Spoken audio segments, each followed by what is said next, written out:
Hey everyone, it's Anissa here. So today I am interviewing Kim, and she is known as the Pause Lady. She works with high achieving professionals to help them become more successful and happy by doing less. So let's bring her on and see what she has to say. Hey Kim.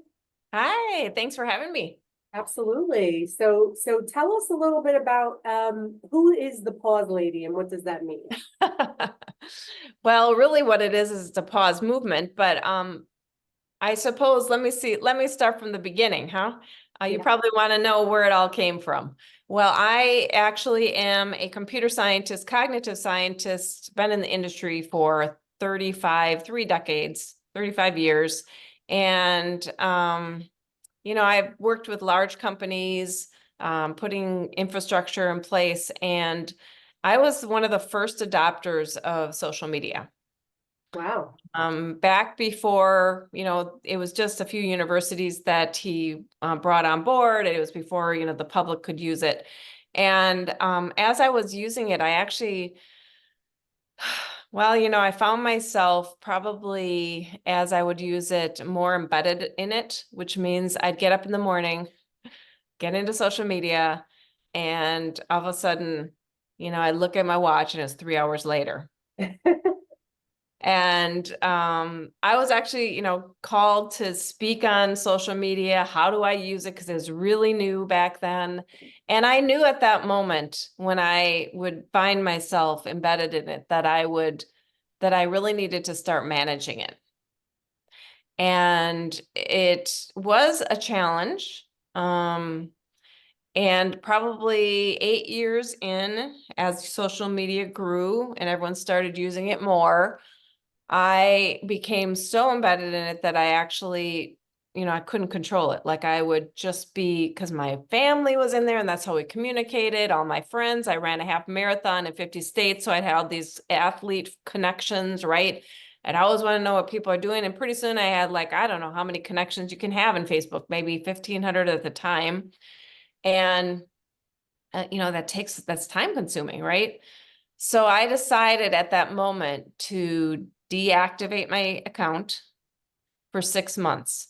I also said enough is enough with this because I was walking down at the same time. It all kind of happened at the same time.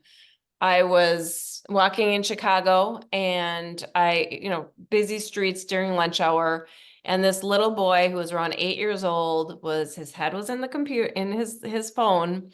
And he ran into me and didn't even look up and just went by me. And his dad was behind him and he looked at me as if it was my position to watch out for this little boy, which, I mean, we are responsible, but it used to be that when I was raised, you, as a child, you respect your elders, and you say apologize or whatever it may be.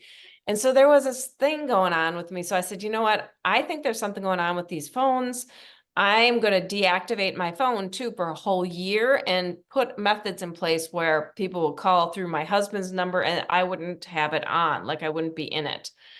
And I did it. I actually, you know, the next day, once I deactivated and disconnected my phone for the year and put those methods in place, um, I felt this major stress, this tension from the back of my neck go away. I didn't even know I had it I was because just it gonna wasn't, ask, like, how did that affect you physically, yeah, emotionally? Like, right. stress must have just dissipated. Like, that's great. Yes.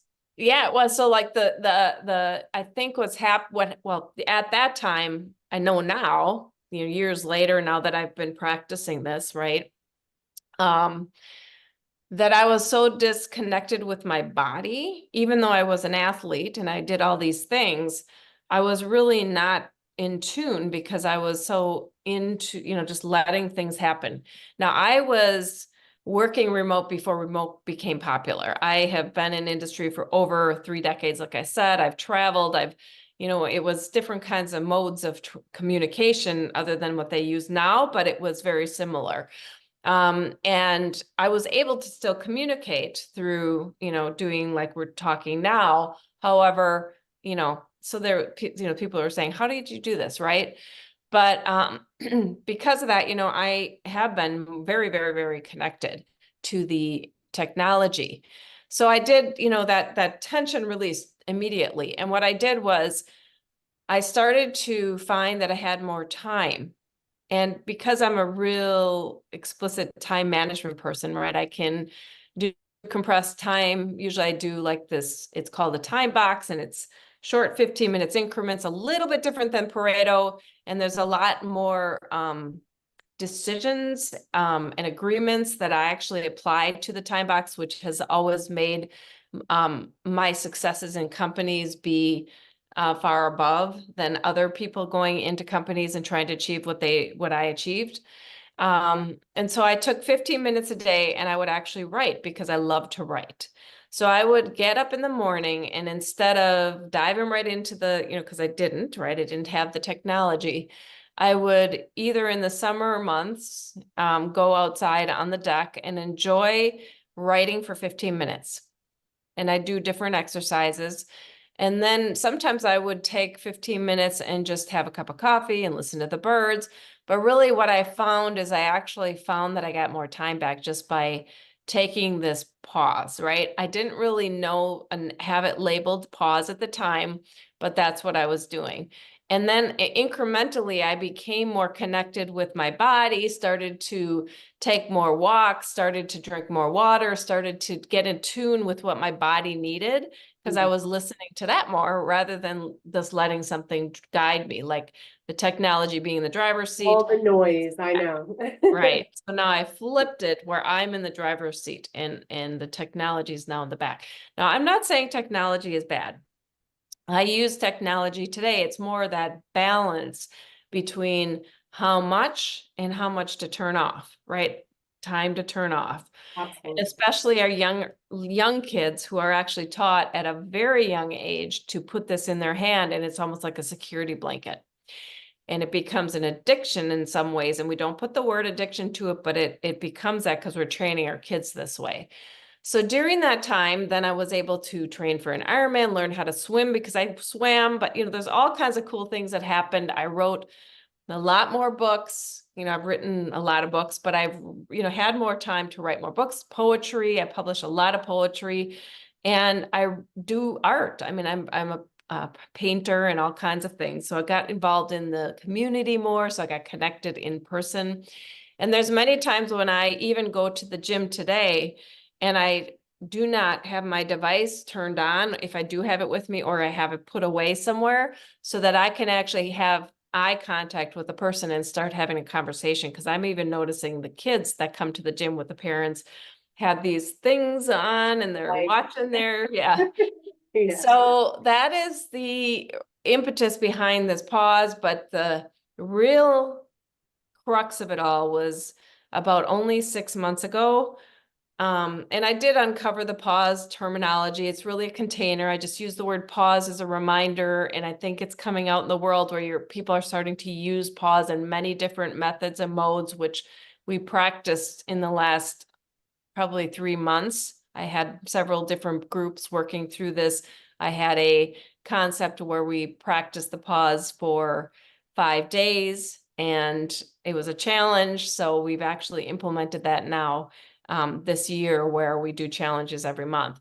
But what really kicked my intention to move forward on this was I was watching the news, and this young man who was a promising 16-year-old, he was a football player, he had a scholarship, and he's on his way to a successful life. And he had this girlfriend, and he found her through social media. And it turned out that it wasn't a girlfriend, it was some man from at 50 years old or whatever. The young man did not know how to deal with it, and he committed suicide. I think I remember seeing that. Yes, I do. Oh my God. And so that was the time that I said, okay, enough is enough. Yeah. I have to do something about this. So the pause is not only just about pausing. The pause is a start to practicing it, because it is not an easy thing for many people to do, I found out, because as I was teaching people how to do it, many people would say, I don't have time to do it. or I don't know how to do it. And we'd have to, we'd work through that to figure out what works for you, because everyone will pause differently. I have practiced the pause in speaking.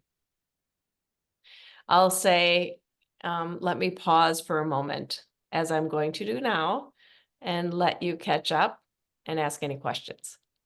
Okay, yeah, so just kind of pause, collect your thoughts a little bit, and I love that. I think that's incredible. So you work with primarily C-suite executives and people of that level. So how did you get to that point? Yeah, so it actually happened before this happened, because I retired semi-retired about a half an hour, year and a half ago. And at that time, I was called by Cornell University to possibly speak on the TEDx stage there. And I said, okay, I'll try doing that. But, I had a lot of time on my hands, and I said, okay, I have all this knowledge and I've done all of these great things. Now what? And I realized that it's time to give back and teach others what I've been able to do in the last 35 years. So I said, I'm going to start, working with C-suite executives who have called me in to do that so that they can do it on their own. So it's great. I have a mastermind. It's an elite mastermind that they come into, and they work we connect as a community, plus they get my undivided attention, one-on-one coaching, plus group coaching and all kinds. It's not just coaching, there's advising, there's training. It's all about, when you're a C-suite, you're probably like this, right? And you're just overwhelmed with everything. And my superpower, one of the many, is that I'm a seer, so I help people take off a lot of the chaos, the things off their plate, either by suggesting that, let's categorize and group this and give it to some other people, or maybe you don't need to even do that, right? And then really put intentional focus on the really important things that match your goals or your North Star or your intention or your purpose or whatever you call it.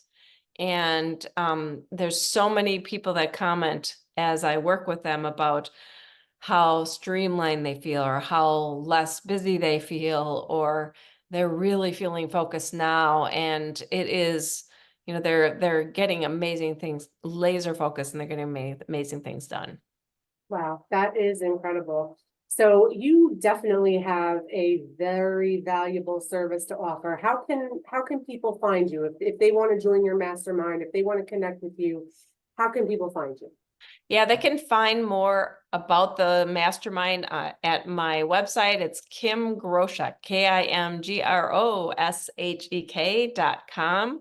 And there's all kinds of information out there. I offer events where you can connect with many professionals, thought leaders, C-suite executives each month. And we have challenges each month, 5-day challenges, all kinds of fun things to get involved with.